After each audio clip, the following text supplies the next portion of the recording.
Hello everyone, welcome you all at Lokesh sir unlimited study zone. दूसरा lecture start करते हैं। Topic है dual nature of matter and radiation.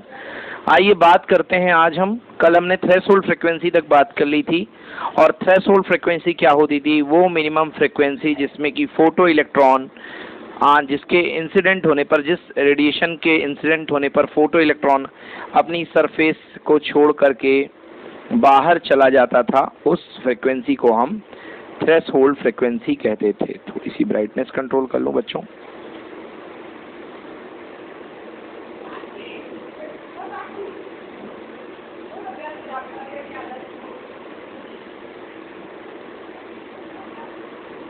Yes, fine. तो भैया अब अपन पढ़ते हैं laws of photo electric emission. Heading डालो बेटा, laws of photo electric emission. ये डायरेक्ट लिखने को आता है कई बार एग्जाम में, इलेक्ट्रिक एमिशन कि फोटो इलेक्ट्रिक एमिशन के लॉस क्या हैं, इसकी क्या नियम लगते हैं फोटो इलेक्ट्रिक एमिशन पर। आइए देखते हैं। तो नंबर 1 लॉ में पढ़ रहा हूं आपके सामने। For a given substances, there is a minimum value of frequency of incident minimum frequency of incident light called threshold frequency, below which no photoelectric emission is possible, है ना। However, the intensity of light may be, मतलब एक minimum frequency होती है। आप एक minimum frequency का ही radiation आ करके कैथोड पर गिरेगा, तभी यहाँ से फोटो इलेक्ट्रॉन निकलेगा। डजेंट मैटर कितनी इंटेंसिटी है, चाहे इंटेंसिटी ज़्यादा कर दो या कम कर दो, जब तक उसकी फ्रीक्वेंसी थ्रेशोल्ड फ्रीक्वेंसी के इक्वल नहीं है तब तक इलेक्ट्रॉन नहीं निकलेगा। समझ में आया ना? ये तो कल भी पढ़ा था ना हमने। Second point, the number of photo electron emitted per second. Okay, the number of photo electron emitted per second. बेटा फोटो इलेक्ट्रॉन से ही क्या बनती है? Photo electric current. मतलब या तो number of photo electrons emitted per second कह लो या फोटो इलेक्ट्रिक करंट कह लो, is directly proportional to the intensity of incident light provided the frequency is above threshold frequency. अगर आपके पास आने वाले सभी रेडिएशन थ्रेशोल्ड फ्रीक्वेंसी या उसके ऊपर वाली फ्रीक्वेंसी रखते हैं, तो निकलने वाले फोटो इलेक्ट्रॉन की संख्या, जो नंबर्स ऑफ फोटो इलेक्ट्रॉन निकल रहे हैं, वो किस पे डिपेंड करेगी कि कितने सारे फोटॉन्स आ रहे हैं उनको निकालने के लिए। इसी बात को क्या बोलते हैं? इंटेंसिटी। क्या बोलते हैं? इंटेंसिटी। फोटोन किसका फॉर्म है? एनर्जी का। Energy per unit area per unit time, this is called intensity. What is intensity? Equal to energy work per unit area per unit time. ये फॉर्मूला होता है बेटा इंटेंसिटी का, लिख लो। Per unit area per unit time में incident होने वाली एनर्जी को ही अपन इंटेंसिटी बोलते हैं। ओके,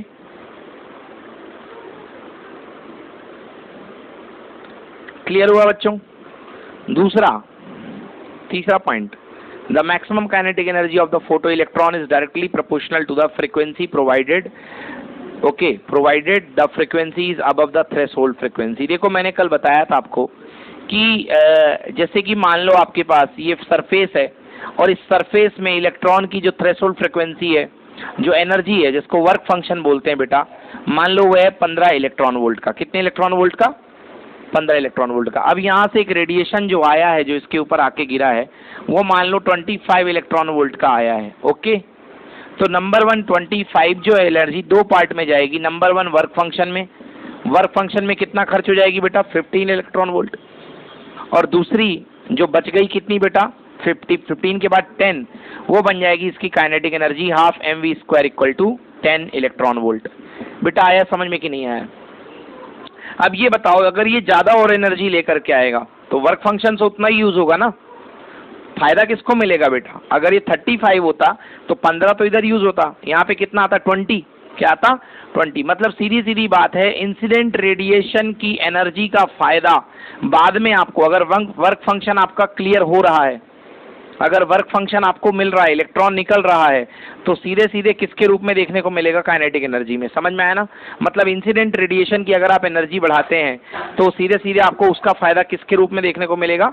काइनेटिक एनर्जी में। आया ना बेटा समझ में? क्लियर हुआ ना? तो बेटा यहाँ पे समझ में आ रहा है कि the maximum kinetic energy of the photo electron is directly proportional to the frequency. अब देखो बेटा, यहाँ जो रेडिएशन आ रहा है उसकी एनर्जी क्या थी, एच न्यू। अगर न्यू बढ़ेगा तो ऑटोमेटिकली ये एनर्जी बढ़ेगी, बोलो यस। अगर न्यू बढ़ेगा तो टोटल एनर्जी ऑटोमेटिकली बढ़ेगी, और टोटल एनर्जी बढ़ेगी तो क्या बढ़ेगी बेटा, काइनेटिक एनर्जी। क्या बढ़ेगी, काइनेटिक एनर्जी। मतलब सीधी सीधी बात हुई कि मतलब फ्रीक्वेंसी का जो रेडिएशन आ रहा है, रेडिएशन की फ्रीक्वेंसी का सीधा संबंध किसके साथ है, काइनेटिक एनर्जी के साथ साथ है। समझ में आया ना। अगर आप उसकी फ्रीक्वेंसी बढ़ाओगे रेडिएशन की, तो रेडिएशन की फ्रीक्वेंसी बढ़ेगी तो काइनेटिक एनर्जी बढ़ेगी, इसकी काइनेटिक एनर्जी बढ़ेगी, हाफ एम वी स्क्वायर। समझ गए ना। क्यों, क्योंकि रेडिएशन की फ्रीक्वेंसी बढ़ाई तो इस रेडिएशन की एनर्जी बढ़ गई, इस रेडिएशन की एनर्जी में से कुछ खर्च हो जाएगी और जो कुछ बचेगी वही तो काइनेटिक एनर्जी है। तो मतलब फ्रीक्वेंसी बढ़ाने का सीधा फायदा किसके रूप में मिल रहा है, काइनेटिक एनर्जी इंक्रीज होने के रूप में। ओके, सो फिर से पढ़ देता हूँ स्टेटमेंट नंबर 3 कि the maximum kinetic energy of the photo electron is proportional to the frequency provided the frequency is above threshold frequency, है ना। बस शर्त यह है कि जो फ्रीक्वेंसी है वो थ्रेशोल्ड फ्रीक्वेंसी के ऊपर हो, नहीं तो काय की काइनेटिक, जब इलेक्ट्रॉन निकला ही नहीं तो काय को घूमेगा वो बाहर, और जब तक घूमेगा नहीं तो काइनेटिक जनरेट ही नहीं होगी, हाँ या ना। चलो अगला point, fourth point, the maximum kinetic energy of the photo electron is independent of the intensity of light.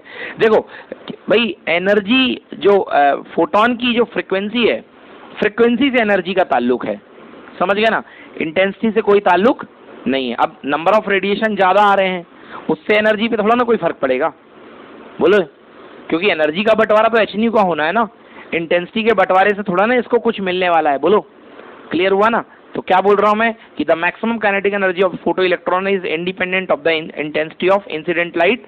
मतलब इंसिडेंट लाइट कितनी ज्यादा आ रही है, उसकी इंटेंसिटी कितनी ज्यादा है, इस बात से फोटो इलेक्ट्रॉन की एनर्जी का कोई ताल्लुक नहीं है। समझ में आया, क्लियर हुआ बेटा। Next, the process of photoelectric emission is instantaneous। Instantaneous मतलब पलक झपकते ही, पट्ट से आपने पलक दबाई उतना ही टाइम लगेगा। मतलब फोटॉन आया यूं और इलेक्ट्रॉन निकला वो यूं, वो समझ गए ना, तुरंत का तुरंत, ये नहीं कि थोड़ा टाइम लगने वाला है, मैं समझ गया ना। सो पढ़ता हूँ, the process of photo electric emission is instantaneous, that is as soon as the photon of the suitable frequency falls on the substance it emits the photo electron. ज्यों ही इलेक्ट्रॉन फोटोन आके attack करेगा त्यों ही electron निकल पड़ेगा। मतलब बिल्कुल time lag नहीं होगा, कोई टाइम यहाँ पे इस्तेमाल नहीं होगा, दैट इज कॉल्ड, है ना, इंस्टेंटेनियस प्रोसेस। हाँ, दूसरी बात मैंने बताई थी एक बात आपको कि photo electric emission 1-to-1 process है, मतलब एक फोटोन केवल एक ही इलेक्ट्रॉन को निकालेगा। समझ गया ना, क्लियर हुआ। The photo electric emission is 1-to-1, that is for every photon of suitable frequency 1 electron is emitted. मतलब एक फोटोन केवल एक इलेक्ट्रॉन को निकाल सकता है। बोलो समझ में आया नहीं है, क्लियर हो गया। चलिए अब इस चैप्टर का पहला डेरिवेशन, अभी तक तो ग्राफ थे, थ्योरीज थी, अब आते हैं भैया चैप्टर के पहले डेरिवेशन की तरफ, जिसका नाम है आइंस्टाइन फोटो इलेक्ट्रिक इक्वेशन। बहुत ही महत्वपूर्ण इक्वेशन है, इससे काफी सारी चीजें नई नई निकल के आएंगी। हेडिंग डाल लो बच्चों, Einstein photo electric equation. Einstein photo electric equation वही है भाई, ये कोई मेटेलिक सरफेस है, ये आया यहाँ पे क्या बेटा आ गया रेडिएशन, रेडिएशन की टोटल एनर्जी क्या है बेटा, एच न्यू में सबसे पहले क्या यूज होगा बेटा, इसका वर्क फंक्शन की वजह से ये इलेक्ट्रॉन जो है कूद करके सरफेस पे आएगा। हाँ, तो यहाँ से ये कूद करके सरफेस के ऊपर आ गया, ये सरफेस पे आ गया, अपनी लैटिस को छोड़ के सरफेस पे आ गया। सरफेस तक आने के लिए जो एनर्जी लेगा उसको क्या बोलते हैं बेटा, वर्क फंक्शन। क्या बोलते हैं, वर्क फंक्शन। मतलब यहाँ से लेके यहाँ तक आने में कुछ एनर्जी यूज हुई, जैसे बोलते हैं वर्क फंक्शन। यहाँ लिख देता हूँ मैं वर्क फंक्शन, ऐसा कुछ एरो बना के आपको दिखाई दे बेटा। वर्क फंक्शन को बोलते हैं फाई नॉट। क्या बोलते हैं, फाई नॉट। तो यहाँ तक की एनर्जी जो है that is called work function. Work function is called phi nought. समझ गए ना, वर्क फंक्शन फाई नॉट। मतलब इसके एनर्जी का थोड़ा सा हिस्सा ये यूज कर लेगा। उसके बाद अगर एनर्जी नहीं बचती है तो ठीक है, सरफेस पे ही रहेगा, और अगर एनर्जी बचती है तो क्या यूज करेगा, किस फॉर्म में यूज करेगा, काइनेटिक एनर्जी, यहाँ वहाँ मूव करेगा, है ना। बाकी एनर्जी से ये काइनेटिक एनर्जी का इस्तेमाल करके इधर उधर घूमेगा। समझ में आ गया ना, क्लियर हुआ। यस, तो मतलब जो है बेटा, जो अपने पास टोटल एनर्जी थी, टोटल एनर्जी ई दो फॉर्म में गई है। ई का यूज एक तो फाई नॉट के रूप में और प्लस काइनेटिक एनर्जी उस संबंधित इलेक्ट्रॉन की मैक्सिमम काइनेटिक एनर्जी के रूप में, क्योंकि यदि फुल एनर्जी यूज करता तो मैक्सिमम हो जाएगा। तो E equals to phi nought plus K E max. अब फाई नॉट क्या है? फाई नॉट क्या है बेटा? Work function. फाई नॉट भी तो रेडिएशन की एनर्जी है, so phi nought you can write H nu not. Nu nought क्या है बेटा? फ्रीक्वेंसी, बट ये वो मिनिमम फ्रीक्वेंसी है जो उसको बाहर निकाल रही है, that is called threshold frequency. क्या है बेटा? ये थ्रेशोल्ड फ्रीक्वेंसी। तो देखो बेटा, E इक्वल्स टू क्या हो गया? H new. फाई नॉट क्या हो गया बेटा? H nu nought plus kinetic energy maximum. Note करो बेटा,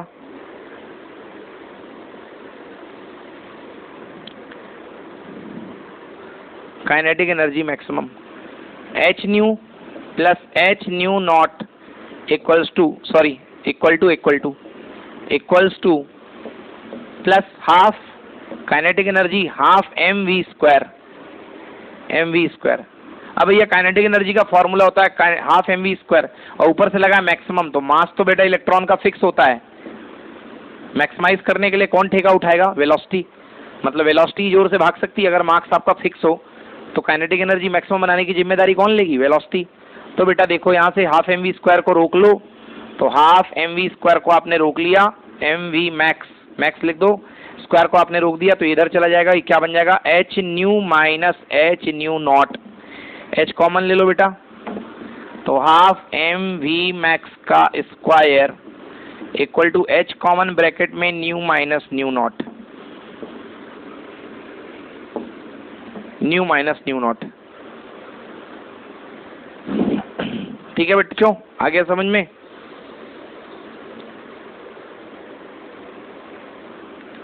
ठीक है ना? तो ये प्रोसेस हुई बेटा, ये फोटोन आया, एच न्यू एनर्जी का टोटल एच न्यू एनर्जी थी, फोटोन आया, ये अंदर इलेक्ट्रॉन बैठा हुआ था, अंदर इलेक्ट्रॉन को सरफेस के बाहर ले गया, सरफेस के बाहर तक जाने में क्या यूज हो गई बेटा? Work function, phi nought. Phi बोलते हैं, फाई भी बोल सकते हो, कोई नहीं, फाई नॉट मत बोलो, फाई बोल दो, फाई एनर्जी यूज हो गई। उसके बाद अगर एनर्जी बच जाती है तो इलेक्ट्रॉन को क्या करेगी? सरफेस के ऊपर घुमाएगी with the energy half M V max square. पढ़ देता हूँ, चलो इसको स्टेटमेंट में बांधता हूँ। When a photon, photo electric equation Einstein का स्टेटमेंट दे रहा हूँ बेटा। When a photon of energy H nu falls on a matter surface, the energy of the photon is absorbed by the electron and it is used in two ways. First, a part of energy is used to overcome the surface barrier and come out of the metal surface. A part of energy is used to overcome the surface barrier and come out of the metal surface. This part of energy is called work function. मतलब energy का पहला हिस्सा जो होता है वो electron का मोह भंग करता है अपनी लैटिस के प्रति और उसको बाहर सरफेस के ला देता है। समझ गए ना? क्लियर हुआ? मतलब मैं इस कमरे के अंदर हूँ, आप मेरे को वहां लाके खड़ा कर दो, मेरा मोह भंग करके इस सिस्टम से आप मेरे को वहां लाके खड़ा कर दो, मेरी लैटिस से निकाल के मेरे को बाहर ले आओ। समझ गए ना? तो पहली चीज इलेक्ट्रॉन सरफेस के ऊपर आ गया, इस एनर्जी को क्या बोलते हैं? Work function. अगर अब भी थोड़ी सी एनर्जी बच जाती है, the remaining part of the energy is used to give the velocity v to the emitted electron, emitted photo electron. निकले हुए फोटो इलेक्ट्रॉन को क्या प्रोवाइड करेगी? एनर्जी, वेलोसिटी प्रोवाइड करेगी, जो बची हुई एनर्जी है। समझ गए ना? And this is equal to the maximum kinetic energy of the photo electron. और इस समय ये जो एनर्जी होगी जो उसको बच के मिली हुई है, that is equal to maximum kinetic energy of the photo electron. यहाँ पे m क्या है? Mass of the photo electron. बाकी फिर रूल बना लिया बेटा, H nu minus nu not. ठीक है ना? चलो नोट करो। चलिए अब इसके बाद आते हैं बेटा, अगला टॉपिक है verification of the laws of the photo electric emission based on the Einstein photo electric equation. हाँ, फोटो इलेक्ट्रिक एमिशन के लॉज की वेरिफिकेशन करी आइंस्टाइन ने अपने इस इक्वेशन के हिसाब से। चलिए देखते हैं कि इस इक्वेशन के हिसाब से आइंस्टाइन ने कैसे फोटो इलेक्ट्रिक एमिशन के लॉ वेरीफाई किया, फोटो इलेक्ट्रिक एमिशन के लॉस को वेरीफाई किया। बेटा ये कौन सा इक्वेशन है? ये photo electric equation, Einstein EINESTEIN, Einstein photo electric equation. हाँ, इस इक्वेशन के बेसिस पे आइंस्टाइन ने, जो अपन ने पूरी कथा सुनी कल, फोटो इलेक्ट्रिक इफेक्ट की, उसको डिफाइन किया। समझ गए ना? चलो डिफाइन करते हैं। मेन इक्वेशन यही है बेटा, अपन ये लिख लेते हैं, ये लिख लेते हैं। इक्वेशन क्या है बेटा? हाफ एम वी मैक्स का square equals to H nu minus nu nought. बेटा काइनेटिक एनर्जी दुनिया की पॉजिटिव होती है हमेशा। क्या होती है? नेगेटिव कभी नहीं हो सकती है। काइनेटिक एनर्जी अगर नेगेटिव है मतलब वो सिस्टम एग्जिस्ट ही नहीं कर रहा है, क्योंकि काइनेटिक एनर्जी के फॉर्मूले में दो ही चीज होती है, तीन चीज, half constant, M constant, V इसका स्क्वायर है। वी का क्या है? स्क्वायर, स्पीड का स्क्वायर है। स्क्वायर कभी नेगेटिव होता नहीं है, तो एनर्जी हमेशा क्या होती है? पॉजिटिव होती है। समझ गया ना? मतलब ये टर्म हमेशा पॉजिटिव आना चाहिए। अब आइए तीन केस पर डिस्कस करते हैं, ये इसको उठा के। न्यू माइनस न्यू नॉट, मतलब दो चीजें हैं, एक है न्यू और एक है न्यू नॉट। न्यू क्या है? Incident frequency of the radiation, और न्यू नॉट क्या है? Threshold frequency. पहला केस यदि मैं डिस्कस करूं, new greater than nu not, new greater than nu not, मतलब इंसिडेंट फ्रीक्वेंसी जो है वो थ्रेशोल्ड फ्रीक्वेंसी से बड़ी है। मतलब आने वाला जो रेडिएशन है उसकी जो फ्रीक्वेंसी है that is incident frequency, that is new, और वो जो है बेटा न्यू नॉट से बड़ी है, मतलब पावरफुल है। मतलब जो फ्रीक्वेंसी आ रही है इंसिडेंट रेडिएशन की वो पावरफुल है न्यू नॉट के कंपैरिजन में। तो क्या होगा बेटा? देखो, न्यू माइनस न्यू नॉट, बड़े में से छोटा माइनस करोगे तो क्या आएगा? पॉजिटिव, बड़ा नंबर आएगा और पॉजिटिव हो जाएगा, मतलब half M V square max क्या होगी? पॉजिटिव। क्या होगी? Positive. Half M V square max equal to positive. तो यदि मतलब इंसिडेंट रेडिएशन की फ्रीक्वेंसी अगर थ्रेशोल्ड फ्रीक्वेंसी से बड़ी है तो मतलब उस इलेक्ट्रॉन के पास half M V max square is greater than zero. क्यों बेटा? नहीं आया समझ में? अरे ये बड़ा है, ये छोटा है, तो मल्टीप्लाई इसको सब्ट्रैक्ट करोगे तो बड़े में से छोटा जाएगा तो प्लस ही तो आएगा, और ये आंसर आएगा क्या? Greater than zero. Half M V max square equal to greater than zero. तो पहला लॉ वेरीफाई हो गया, पहली चीज। अब दूसरी चीज देखो बेटा, अगर nu is equal to nu nought ले लो, मतलब उतनी रेडिएशन आ रही है जितना न्यू नॉट के इक्वल है। मतलब जो आने वाला रेडिएशन है केवल क्या कर रहा है? उठा रहा है उसको, चल बाहर निकल जा। मतलब थ्रेशोल्ड इंसिडेंट रेडिएशन की फ्रीक्वेंसी थ्रेशोल्ड फ्रीक्वेंसी की क्या है? इक्वल है। बेटा nu equal to nu nought put करोगे तो न्यू माइनस न्यू नॉट कितना होगा? जीरो होगा। जीरो ना? जीरो जो है मतलब half M V max square equal to कितना? जीरो। बेटा ये कांस्टेंट है, ये कांस्टेंट है, केवल क्या बचेगा? वी मैक्स इक्वल टू क्या? जीरो। मतलब सरफेस पर इलेक्ट्रॉन आके केवल बैठा रहेगा, टस से मस नहीं होगा। समझ गए ना? ये दूसरी बात भी साबित हो गई, यही बात बोली थी ना? क्लियर हुआ ना बेटा? सरफेस पर तो मतलब यदि आप थ्रेशोल्ड फ्रीक्वेंसी का रेडिएशन निकाल रहे हो, दे रहे हो, तो केवल और केवल वो इलेक्ट्रॉन को सरफेस पे लाके छोड़ देगा, उसको किसी प्रकार का मोशन प्रोवाइड नहीं करेगा। बोलो बच्चों, समझ में आया?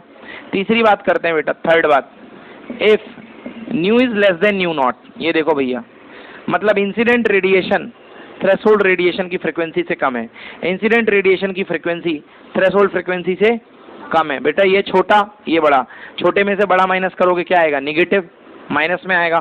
तो बेटा half M V square, M V max का स्क्वायर लेस देन जीरो, मतलब kinetic energy less than zero क्या कभी हो सकता है?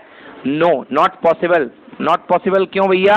मतलब ऐसा कभी नहीं हो सकता। इसका मतलब no photo electric effect take place, मतलब यहाँ पे फोटो इलेक्ट्रिक इफेक्ट नहीं होगा, इलेक्ट्रॉन निकलेगा ही नहीं, इलेक्ट्रॉन निकलेगा ही नहीं। ये जो कंडीशन है ये वैलिड नहीं है, इसलिए no photo electric electron emitted, कोई भी फोटो इलेक्ट्रिक इलेक्ट्रॉन नहीं निकलेगा। ये वाली बात हुई, समझ में आ गया? तो कोई फोटो इलेक्ट्रॉन नहीं निकलेगा, ठीक है ना? चलिए तो आइए इसको अब थोड़ा स्टेटमेंट वाइज मेरे नोट्स को देखो बच्चों। Note number 1, notes number 1 first है, if nu is less than nu naught, if nu is less than nu naught then half M V max square is negative, okay, which is not possible, therefore no photoelectric emission will takes place. Okay, समझ में आ गया ना? And for photoelectric emission to be takes place, nu should be greater than or equal to 0. मतलब यदि आप चाहते हैं कि फोटो इलेक्ट्रिक एमिशन हो तो इंसिडेंट रेडिएशन की फ्रीक्वेंसी जो है वो थ्रेशोल्ड रेडिएशन की फ्रीक्वेंसी से या तो बड़ी हो या तो क्या हो? इक्वल हो। समझ में आया? क्लियर हुआ कि नहीं हुआ? Second point, since one photon emits only one electron, so the number of photoelectrons emitted per second is directly proportional to the incident light. ये तो पढ़ चुके हैं यार कई बार, फिर से पढ़ देता हूँ एक बार. एक फोटोन केवल एक इलेक्ट्रॉन को निकालता है, इसलिए निकलने वाले इलेक्ट्रॉनों की संख्या किस पे डिपेंड करेगी? नंबर ऑफ फोटॉन्स पे. 4 फोटोन आएंगे, अगर उनमें दम है तो चारों इलेक्ट्रॉन को निकाल पाएंगे. 4 फोटोन का आना किसका फैक्टर है? इंटेंसिटी का. किसका फैक्टर है? इंटेंसिटी का. Since one photon emits only one electron, so the number of photo electrons emitted per second is directly proportional to the intensity of incident light. Clear हुआ? Clear हुआ? हाँ. अब बेटा देखो, मैंने आपको पहले भी बता दिया कि काइनेटिक एनर्जी जो होती है वो सीधे सीधे किस पे डिपेंड करती है? फ्रीक्वेंसी पे. किस पे डिपेंड करती है? फ्रीक्वेंसी पे. मैंने बता दिया आपको. तो तीसरा लॉ है एज हाफ mv मैक्स का स्क्वायर, मैक्सिमम स्क्वायर जो है is directly proportional to frequency of the incident radiation. Incident radiation, ठीक है ना? हाँ, क्योंकि देखो कहाँ से आया आपको पता है, हाफ mv मैक्स का square that is equal to H nu minus H nu nought. बोलो हाँ. अब ये मेटल सरफेस के लिए तो वर्क फंक्शन तो कांस्टेंट होता है. वर्क फंक्शन क्या होता है? कांस्टेंट. बदलने वाली चीज कौन सी है? ये वाली. बदलने वाली चीज कौन सी है? ये वाली. तो अगर ये बढ़ाओगे तो मतलब मान लो ये 9 है. ये क्या है? 9 है. 9 में से मान लो 3 जा रहा तो कितना बचेगा? 6. अब इसको बढ़ा दिया तुमने तो 9 से ही हो गया 12. तो 12 में से 3 गया तो कितना बचा? 9. समझ गया ना? मतलब फ्रीक्वेंसी बढ़ने से सीधा सीधा फायदा किसको हो रहा है? काइनेटिक एनर्जी को. किसको हो रहा है? काइनेटिक एनर्जी को. समझ में आया कि नहीं आया? तो मैंने लिखा है it is clear that half mv max का square is directly proportional to frequency as h and nu naught is constant there. This shows that kinetic energy of the photoelectron is directly proportional to the frequency of the incident radiation. समझ में आया? हाँ. Third point, fourth point, photoelectric emission is due to the collision between a proton and an electron. हाँ, sorry, photon, not proton. Photoelectric emission is due to the collision between a photon and an electron. As such, there cannot be any significant time lag between the incidence of the photon and emission of photoelectron. So this process is instantaneous. It is found that there is a time delay of 10 की power minus 8 second. मतलब जो verification और हुआ ये देखा गया कि ये प्रोसेस जो होती है टोटली इंस्टेंटेनियस होती है. इसमें अधिक से अधिक जो टाइम डिले होता है दैट इज इक्वल टू 10 की पावर माइनस 8 सेकेंड. बहुत ही कम है यार, केवल इतने का टाइम डिले होता है. समझ गए ना? मतलब फोटोन आएगा और तुरंत का तुरंत इलेक्ट्रॉन बाहर निकल जाएगा. क्लियर हुआ बेटा? समझ में आ गया? अब बेटा रटने को आता है कुछ कुछ क्वेश्चन कि फोटो इलेक्ट्रिक इफेक्ट के यूज क्या है. समझ गए ना? फोटो इलेक्ट्रिक इफेक्ट के यूज क्या है. तो फोटो इलेक्ट्रिक इफेक्ट के यूज मैं आपको बता देता हूँ बेटा. फोटो इलेक्ट्रिक इफेक्ट का यूज है number 1 automatic fire alarm. Automatic fire alarm समझ गए ना? कैसे होता है बेटा? क्या होता है, जैसे आग लगती है कहीं पे भी तो बेटा फायर अलार्म यहाँ पे फोटो इलेक्ट्रिक पैनल लगा दिए जाते हैं. आग जलेगी बेटा. बोलो हाँ. आग से क्या निकलेंगे बेटा? Light radiation. और लाइट रेडिएशन आकर के इसके ऊपर इम्पैक्ट होंगे और क्या करेंगे? वही फोटो इलेक्ट्रॉन वगैरह निकालना शुरू कर देंगे. करंट फ्लो हो जाएगी और उससे क्या बन जाएगा? अलार्म बन जाएगा. समझ में आ गया ना? दूसरा बर्गलर, चोर घंटी बनाने के लिए बेटा इसका यूज होता है ऑटोमेटिक बर्गलर अलार्म. समझ गए ना?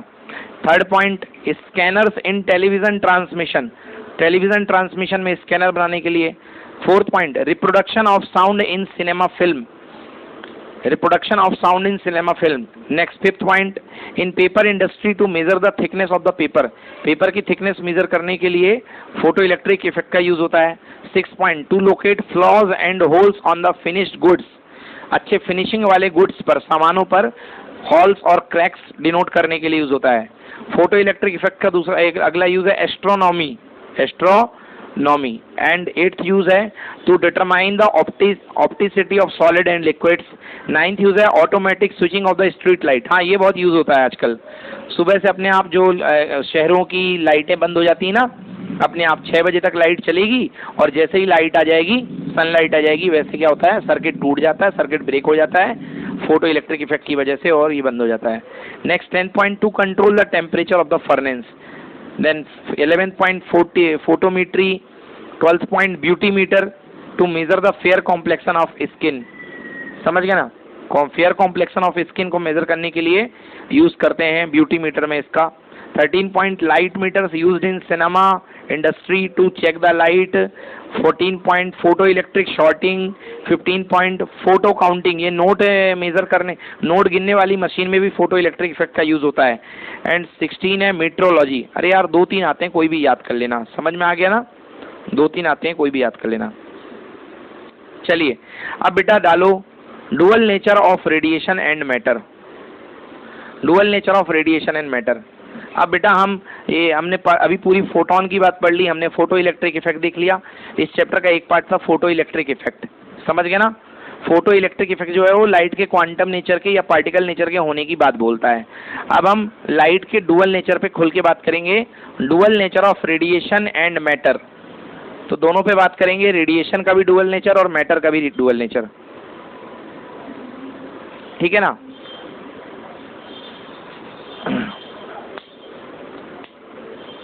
ठीक है, डुअल नेचर ऑफ रेडिएशन। तो चलिए रेडिएशन की बात कर लेते हैं। रेडिएशन के 2 एस्पेक्ट हैं, एक है वेव नेचर और एक है पार्टिकल नेचर।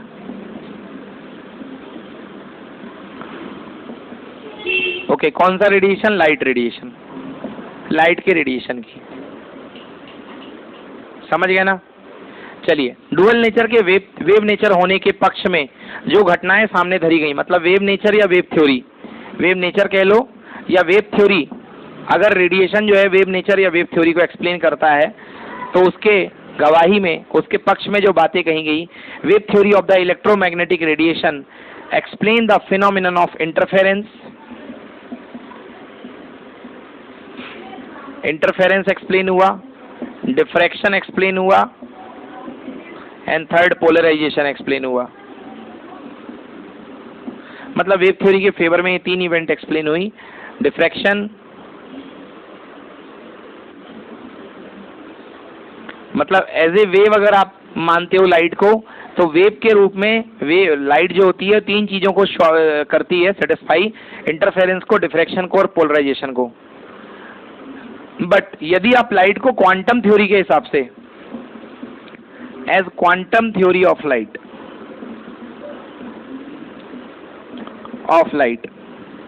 अगर आप लाइट को पार्टिकल मानो या क्वांटम, क्वांटम मतलब particle, on the other hand the quantum theory of electromagnetic radiation, light radiation एक पार्ट है इलेक्ट्रोमैग्नेटिक रेडिएशन का, वैसे इसमें इलेक्ट्रोमैग्नेटिक रेडिएशन लिख लो क्योंकि लाइट रेडिएशन केवल पार्ट है। तो अगर आप इलेक्ट्रोमैग्नेटिक रेडिएशन को पार्टिकल नेचर का मान के चलो कि ये पार्टिकल से मिलके बने हैं, तो इलेक्ट्रोमैग्नेटिक रेडिएशन की पार्टिकल थ्योरी किन किन फिनोमेनन को एक्सप्लेन करती है बेटा? Photo electric effect, photo electric effect, okay, Compton effect, Compton effect, Compton effect को एक्सप्लेन करती है। Compton effect, black body radiation, black body radiation and black body radiation and X ray spectra, X ray spectra, इन चारों बातों को, x ray spectra, ये चारों बातें एक्सप्लेन होती हैं with the help of quantum theory of light. तो इससे समझ में आ रहा है कि इलेक्ट्रोमैग्नेटिक रेडिएशन का कहीं पर वेव नेचर भी फॉलो करता है और कहीं पर पार्टिकल नेचर भी फॉलो करता है। दस radiation have both nature, radiation have dual nature, that is wave and particle nature. समझ गए ना। तो यहाँ से बात क्लियर होती है क्योंकि ये फिनोमिनन भी एक्सप्लेन हो रही है, ये फिनोमिनन भी एक्सप्लेन हो रही है। इसका मतलब रेडिएशन के पास दोनों कैरेक्टर हैं, डुअल नेचर है, एक इसका वेव कैरेक्टर भी है और इसका पार्टिकल कैरेक्टर भी है। समझ गए ना। हाँ, तो लुईस डी ब्रोगली आए थे, उन्होंने सजेस्ट किया था, है ना। ये तो हो गई कि किसके बारे में, रेडिएशन के बारे में, किसके बारे में बात हो गई, रेडिएशन का डुअल नेचर है। और फिर लुईस डी ब्रोगली आते हैं। तो लुईस डी ब्रोगली ने ये बात किसके लिए कही, मैटर के लिए कही। किसके लिए कही, मैटर पार्टिकल के लिए। भाई ये बात मैंने किसके लिए कही, रेडिएशन के लिए, कि रेडिएशन का डुअल नेचर है। समझ गए ना। मगर मैटर पार्टिकल, जैसे मैटर पार्टिकल में बात करूं, मैटर पार्टिकल, तो पार्टिकल तो ऑलरेडी पार्टिकल नेचर रखा हुआ है। भाई आप मेटल पार्टिकल की बात करते हो तो पार्टिकल तो ऑलरेडी पार्टिकल नेचर रखा हुआ है, मतलब एक नेचर तो इसके पास है। बोलो यस, एक नेचर तो इसके पास है पार्टिकल नेचर का। मगर लुईस डी ब्रोगली आके क्या कहते हैं, लुईस डी ब्रोगली आके सजेस्ट करते हैं लोगों को, Louis de Broglie suggested that the particle like electron, समझ गए ना, प्रोटॉन, इलेक्ट्रॉन, प्रोटॉन, न्यूट्रॉन, ये जितने सब एटॉमिक पार्टिकल होते हैं इन सब के पास भी डुअल नेचर होता है, ये सब भी दो नेचर शो करते हैं। लुईस डी ब्रोगली ने कहा कि वेव का डुअल नेचर तो है ही है कि वेव एट ए टाइम में वेव जो रेडिएशन होता है इलेक्ट्रोमैग्नेटिक रेडिएशन वो वेव के जैसे भी ट्रीट करता है और वो पार्टिकल के जैसे भी ट्रीट करता है। मगर मेरे दोस्तों ये जो फंडामेंटल सब एटॉमिक पार्टिकल हैं इलेक्ट्रॉन, प्रोटॉन, न्यूट्रॉन, ये भी डुअल नेचर रखते हैं। मतलब पार्टिकल तो थे ही, साथ ही साथ ये पार्टिकल के साथ साथ कैसे बिहेव करते हैं एज वेल एज इनका वेव बिहेवियर भी होता है। They also can have particle as well as wave nature, इनके पास पार्टिकल के साथ साथ वेव नेचर भी होता है, समझ गए ना, पार्टिकल के साथ साथ वेव नेचर भी होता है।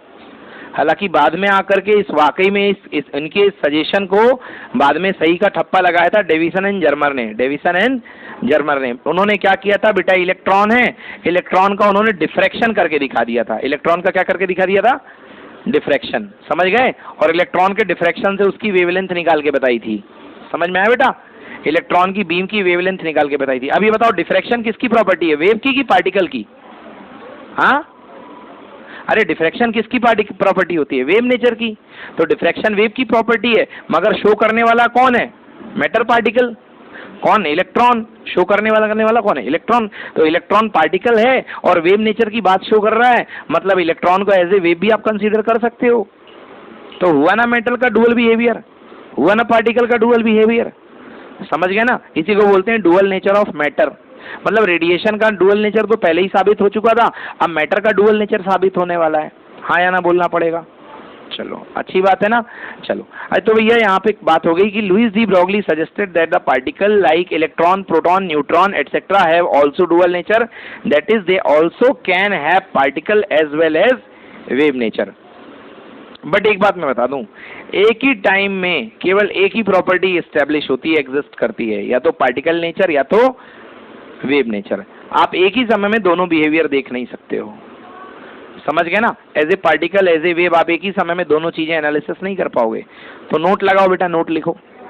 इन no experiment matter exist both as particle as well as and as a wave simultaneously.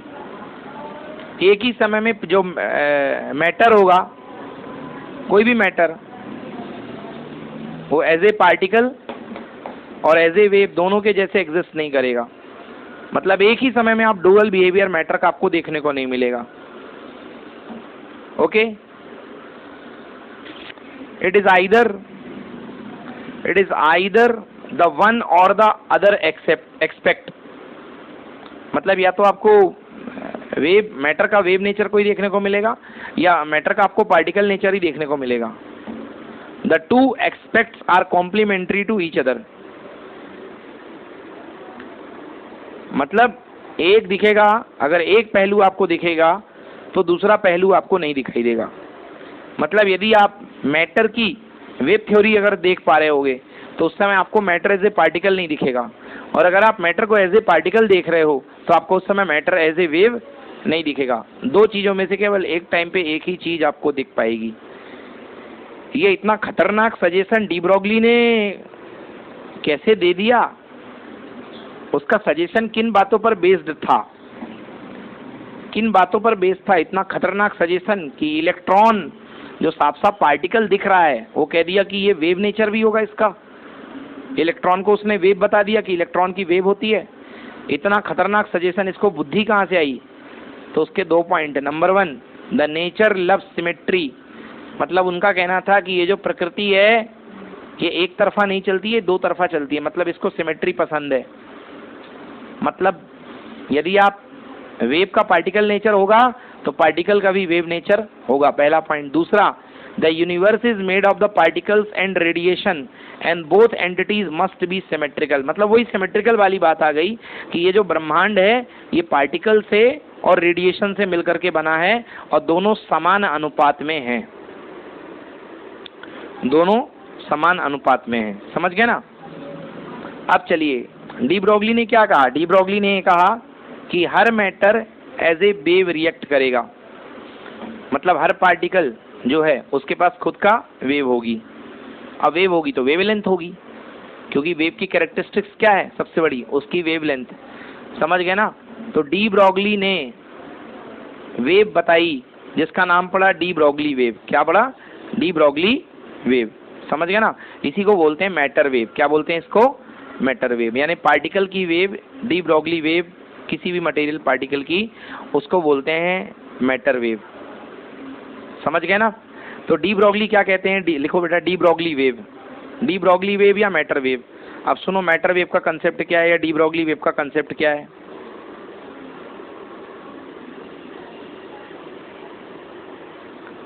हाँ, according to de Broglie a moving particle can associated with a wave. De Broglie कहते हैं कि दुनिया का कोई भी पार्टिकल अगर चल रहा है तो उसके साथ एक वेव एसोसिएट हो जाती है, उसे पता हो या ना हो। मैं चल रहा हूँ, आप चल रहे हो, कोई भी पार्टिकल चल रहा है, अगर भाग रहा है तो उसके साथ जाने अनजाने में एक वेव उसके साथ संबंधित हो जाती है, एसोसिएट हो जाती है।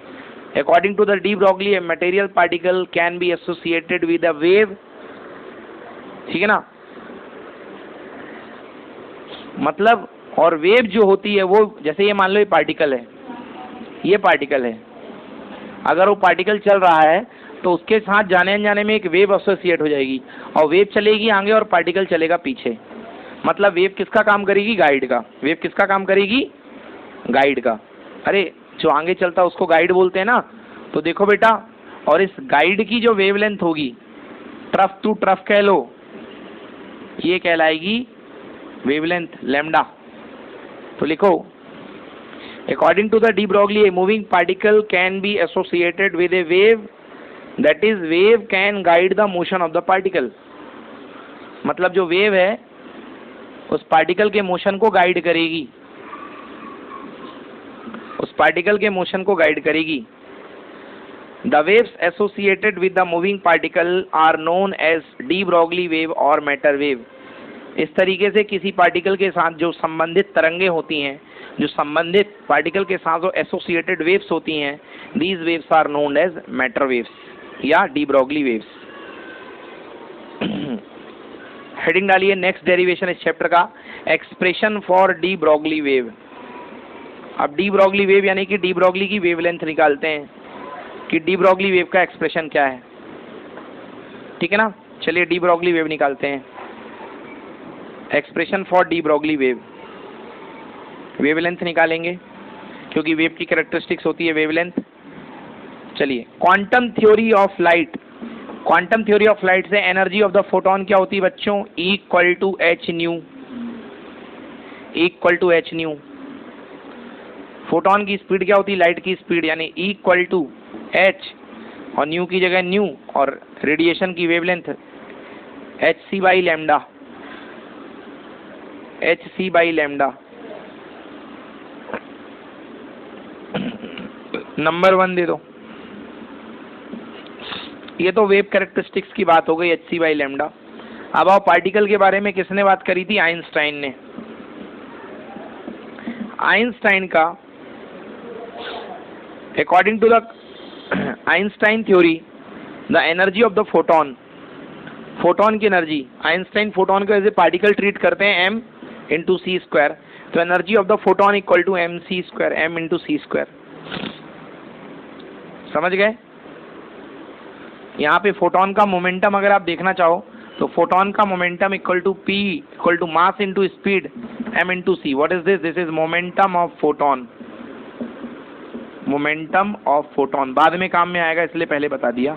देखो बेटा, ये equal to M c square, question number 2 equation number 1 दोनों को इक्वल कर दो तो क्या हो जाएगा? H nu by lambda equal to M c square. एक मिनट बेटा, न्यू की वैल्यू सी बाई लैम्डा, मैंने न्यू बाई लैम्डा क्यों लिख दिया भाई? H c by lambda equal to M c square. Clear हुआ बेटा? लैम्डा को ऊपर ले जाओ, लैम्डा इक्वल टू आ गया एच सी और नीचे आ गया एम सी स्क्वायर। ये सी से ये C cancel. Lambda equal to आ गया H upon M into C. Lambda equal to H upon M into C. M into C क्या पढ़ा है मैंने आपको? Momentum of the electron, oh sorry photon, momentum of the photon P. तो lambda की value अगर मैं बात करूं, lambda equal to H by P, H by P, where P equal to M C, momentum of the photon. समझ में आया? ये फोटोन के लिए वेवलेंथ है, ये फोटोन की वेवलेंथ है। Lambda equal to H upon m c किसकी वेवलेंथ है? फोटोन की, क्योंकि फोटोन जो होता है वो स्पीड ऑफ लाइट से मूव करता है। समझ गए ना? मगर हम लोग कॉमन पार्टिकल जो होता है अदर देन फोटोन, जितने भी मटेरियल पार्टिकल हैं उनकी स्पीड सी तो होती नहीं, उनकी स्पीड क्या होती है? वी। क्या होती है? वी। तो बेटा उनकी वेवलेंथ क्या हो जाएगी? Lambda equal to H upon M into v. ये लिखो lambda equal to H upon m in v, और ये है बेटा डी ब्रॉगली वेवलेंथ। ये कहलाती है डी ब्रॉगली वेवलेंथ। समझ में आया? D Broglie wavelength. अब इससे कंक्लूजन निकालते हैं। यस बोलो बेटा, खुशी? समझ में आया नहीं आया? बेटा एच अपॉन एम वी, पहले सी आ रहा था, बट आम आदमी तो सी से नहीं भाग सकता ना, स्पीड ऑफ लाइट से। दुनिया के लोग वी से भागेंगे, है ना? तो बेटा एच अपॉन एम वी। अब आओ देखते हैं बेटा एम वी। बेटा अगर एम बहुत छोटा होगा, देखो अगर एम बहुत छोटा होगा, बहुत छोटे particle, subatomic particle, electron, proton, neutron, अगर एम बहुत छोटा होगा तो लैम्डा क्या होगा? बड़ा, यानी lambda is inversely proportional to m. अगर मास बहुत छोटा हो जाएगा तो लैम्डा क्या हो जाएगा? बहुत बड़ा। मतलब आप वेवलेंथ को रियलाइज कर पाओगे अगर वेवलेंथ ज्यादा होगी तो। बट आप कहो मेरे लिए, तो मेरा मास क्या है? बहुत ज्यादा है। इलेक्ट्रॉन 10 की पावर -31 और मेरा मास 10 की पावर 2 की ऑर्डर में आता है किलोग्राम। बोलो, हमारा मास बहुत ज्यादा है। इलेक्ट्रॉन तो मिलीग्राम है। मिली 10 की पावर -3 होता है, वो तो 10 की पावर -31 है एटॉमिक पार्टिकल। समझ में आया ना? और हमारा मास जो ऑर्डर आता है वो क्या? 10 की पावर 2 ऑर्डर में आता है। अधिक से अधिक हम लोग के इंसानों का मास कितना हो सकता है? 100-200 किलो। तो हम लोग फिर भी तो बहुत ज्यादा है ना। मतलब मास अगर बहुत ज्यादा होगा तो वेवलेंथ क्या होगी? बहुत कम। समझ गए ना? आप 1 ग्राम भी ले रहे हो तो 1 ग्राम का जो मास है इलेक्ट्रॉन के मास की तुलना में कितने ज्यादा है? 10 की पावर 31 टाइम्स ज्यादा है। इसलिए मास ज्यादा होगा तो वेवलेंथ क्या हो जाएगी? छोटी। और वेवलेंथ जब छोटी हो जाती है तो उसको रियलाइज करना क्या होता है? मुश्किल। समझ गए? So de Broglie wavelength of is inversely proportional to the velocity of particle. अच्छा, पहले मैं मास की बात कर रहा था, ठीक है। De Broglie wavelength is inversely proportional to the mass of the particle, so the wavelength associated with the heavier particle is small than that with a lighter particle. हाँ, अगर आपका पार्टिकल कमजोर है, मास कम है, तो उसकी वेवलेंथ क्या होगी? ज्यादा। और अगर मास ज्यादा है तो वेवलेंथ क्या होगी? कम। क्लियर हो गया? समझ में आया ना? हाँ, अगर पार्टिकल रेस्ट, दूसरा वेलोसिटी का फंडा देख लो बेटा। हाँ, lambda is inversely proportional to v, lambda is inversely proportional to v. अगर वी ज्यादा है तो वेवलेंथ क्या है? कम। और अगर वी कम है तो वेवलेंथ क्या होगी? ज्यादा। ठीक है ना? तो बनेगा पॉइंट क्या? The de Broglie wavelength is inversely proportional to the velocity of the particle. If the particle is move faster then the wavelength will be smaller, and if particle is move slower then the wavelength will be higher, larger. समझ में आया? अगर particle को rest पे कर दो, v equal to 0 कर दो, तो वेवलेंथ क्या हो जाएगी? Infinity, something upon 0 equal to infinite. If the particle is rest then the de Broglie wavelength will be infinite, और इनफाइनाइट वेवलेंथ कभी विजुअलाइज नहीं होती है। समझ गए ना? इनफाइनाइट वेवलेंथ कभी भी विजुअलाइज नहीं होती है। क्लियर है ना बेटा? कहीं पर चार्ज की बात आ रही क्या? नो। तो मैटर वेव की वेवलेंथ में चार्ज नहीं आ रही है, मतलब the wavelength of the matter wave de Broglie wavelength is independent of the charge of the particle. Particle का चार्ज कितना कम है कितना ज्यादा है उसको इस बात से मतलब नहीं है। समझ में आया कि नहीं है? Next, matter wave like electromagnetic wave can travel in vacuum and hence they are not mechanical wave. ये बेटा इंपॉर्टेंट लाइन है, इसे थोड़ा सा रटना पड़ेगा। Matter wave like electromagnetic wave, जैसे मैटर वेव होती है वैसे इलेक्ट्रोमैग्नेटिक वेव होती हैं। They can travel in vacuum hence they are not mechanical wave, hence they are not mechanical wave. तो बेटा क्या है, मैटर वेव जो होता है वो वैक्यूम में ट्रेवल कर सकता है, इसलिए उसको आप मैकेनिकल वेव मान नहीं सकते हैं। आप उसको मैकेनिकल वेव नहीं मान सकते। मैकेनिकल वेव क्या होती हैं? जिनके ट्रेवल के लिए मीडियम की जरूरत होती है। जैसे मेरा साउंड, मेरे को साउंड को ट्रेवल करने के लिए मीडियम की जरूरत है, इसलिए मेरा साउंड कौन सी वेव है? मैकेनिकल वेव है। मगर मैटर वेव को ट्रेवल करने के लिए कोई मीडियम की जरूरत नहीं है। तो आप कहोगे क्या सर मैटर वेव क्या इलेक्ट्रोमैग्नेटिक वेव है? क्योंकि मीडियम की जिनको जरूरत नहीं होती है, ऐसी वेव आज तक हमारे नजर में कौन सी थी? Electromagnetic wave. जैसे सनलाइट इलेक्ट्रोमैग्नेटिक वेव है। तो ये भी जवाब नहीं है बेटा। जो मैटर वेव होती हैं वो इलेक्ट्रोमैग्नेटिक वेव भी नहीं होती हैं, क्योंकि इलेक्ट्रोमैग्नेटिक वेव किससे प्रोड्यूस होती हैं? एक्सेलरेटेड चार्ज पार्टिकल से। मगर मैटर वेव में कोई चार्ज वार्ज की बात मैंने की ही नहीं है, ये तो जस्ट पार्टिकल के चलने की वजह से प्रोड्यूस होती हैं। समझ में आया कि नहीं आया? तो मैटर वेव क्या है? मैटर वेव केवल एक अनुमानित वेव है, ये प्रोबेबिलिटी वेव है जो उस पॉइंट पर बताती हैं कि वहां पर कोई पार्टिकल चल रहा है। So matter wave are the probability wave, amplitude of which gives the probability of existence of the particle at that point. तो मैटर वेव एक प्रोबेबिलिटी वेव है, समझ गए ना, जिनका एम्पलीट्यूड केवल ये बताता है कि कहीं पर या वहां पर पार्टिकल के होने के चांसेस कितने हैं, क्या वाकई में पार्टिकल प्रेजेंट है कि नहीं है। आया समझ में बेटा? कोई दिक्कत? तो बेटा अब इसका जो प्रैक्टिकल वेरिफिकेशन किया था मैटर वेव के एग्जिस्टेंस का, वो डेविसन जर्मर ने किया था, और डेविसन जर्मर ने वेवलेंथ निकाली थी lambda equal to 1.65 angstrom. Electron wave की जो वेवलेंथ निकली थी वो कितनी थी? 1.65 एंगस्ट्रॉम। समझ गए ना? और वो वाकई में इतनी ही थी, है ना। 1.65 एंगस्ट्रॉम उन्होंने वेवलेंथ निकाल दी थी। मतलब इलेक्ट्रॉन की beam as a wave behave करती है। समझ में आया ना? तो मैटर वेव की एग्जिस्टेंस सही पाई गई कि हाँ मैटर वेव होती है। चलो आ गया बच्चों। वैसे इस चैप्टर का लास्ट टॉपिक था Davisson Germer experiment. Davisson Germer experiment बस हमारे सिलेबस से इस साल कोरोना की वजह से हटा दिया गया है, मगर जो लोग कंपटीशन की तैयारी कर रहे हैं वो डेविसन जर्मर ने एक फॉर्मूला डिराइव किया था, डी ब्रोगली ने फॉर्मूला डिराइव किया था वेवलेंथ निकालने का, है ना। Lambda equal to H upon p, lambda equal to H upon p. Okay, lambda equal to H upon p. And बेटा देखो lambda equal to H upon p की वैल्यू होती है, डी ब्रोगली का ही फॉर्मूला है।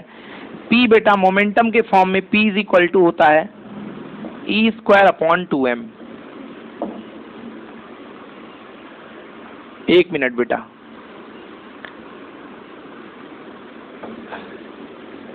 E इज इक्वल टू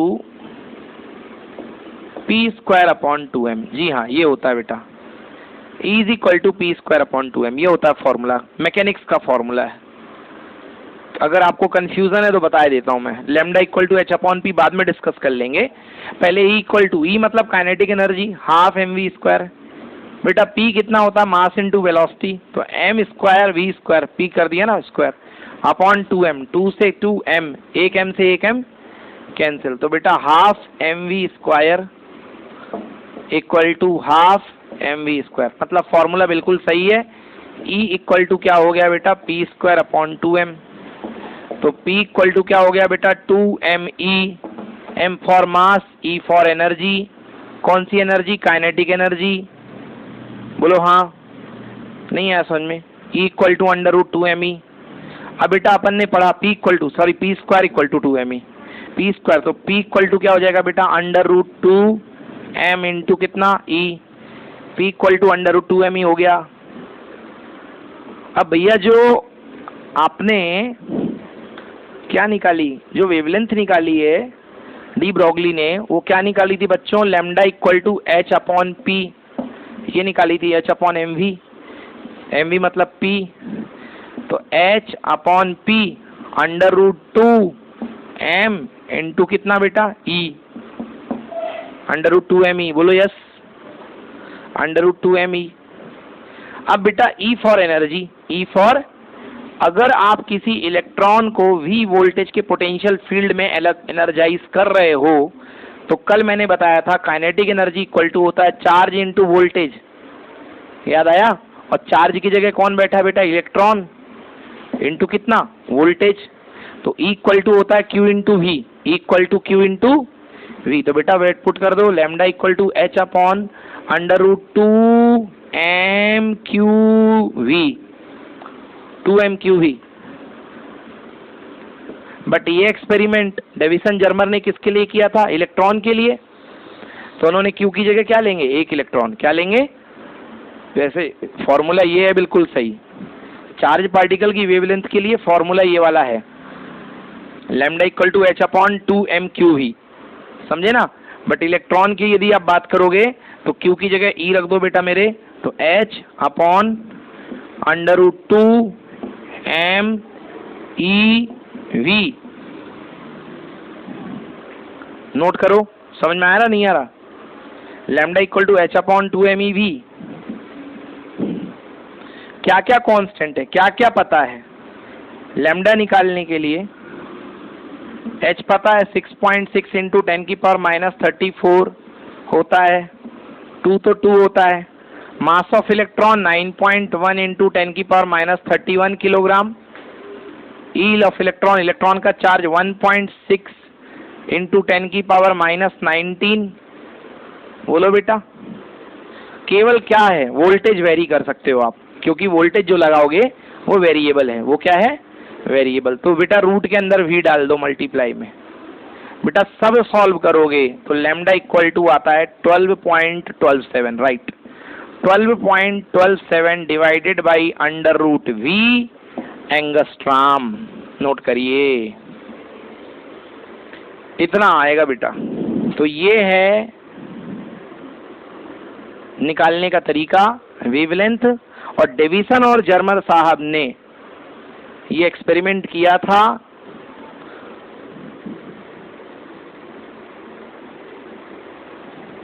ठीक है ना। डेविसन जर्मर ने एक्सपेरिमेंट किया था 54 वोल्ट पर, और 54 वोल्ट पर जो वैल्यू निकाली थी डेविसन जर्मर ने इलेक्ट्रॉन की वेवलेंथ की, वो थी 1.67 एंगस्ट्राम। जो डेविसन जर्मर ने वैल्यू निकाली थी वो थी 1.67 एंगस्ट्राम।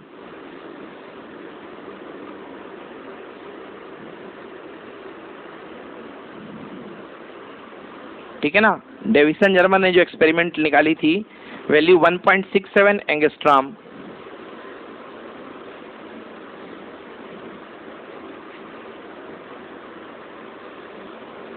और जो एक्चुअल वैल्यू ब्रेग की आ रही थी, ब्रेग एक और साइंटिस्ट थे, उन्होंने जो वैल्यू निकाली थी दैट इज 1.65 एंगस्ट्राम। तो इस फॉर्मूले से निकलने वाली वैल्यू बिल्कुल सही है, बिल्कुल एग्जैक्टली मैच कर रही है, समझ गए ना। तो वाई द मतलब कि डेविसन जर्मर के एक्सपेरिमेंट से ये बात बिल्कुल सही साबित हुई कि इलेक्ट्रॉन डिफ्रैक्शन हो रहा है, इलेक्ट्रॉन डिफ्रैक्शन हो रहा है। और ये साबित होता है कि मैटर का भी डुअल बिहेवियर है, मैटर का भी डुअल बिहेवियर है। वो एज ए पार्टिकल तो बिहेव करता ही है, साथ ही साथ एज अ लाइट है ना। ओ हाँ, as a light, as a wave behave करेगा, क्योंकि ये जो डिफ्रैक्शन प्रॉपर्टी है वो किसकी है, वेव की है। तो ओके बच्चों, तो आज हमारी क्लास यहाँ पर ही फिनिश होती है और हमने एक्सपेरिमेंट मतलब चैप्टर हमने ये वाला जो डुअल नेचर का था ऑफ मैटर एंड रेडिएशन ये कंप्लीट कर लिया। ये बहुत अच्छा चैप्टर है, बहुत इंटरेस्टिंग चैप्टर है, आप लोग पढ़ते जाइए। यदि कोई डाउट होता है तो कमेंट बॉक्स पे जरूर टाइप कीजिए। Thank you so much for being with Lokesh sir unlimited study zone. Stay tuned with us. Have a nice day. Bye bye.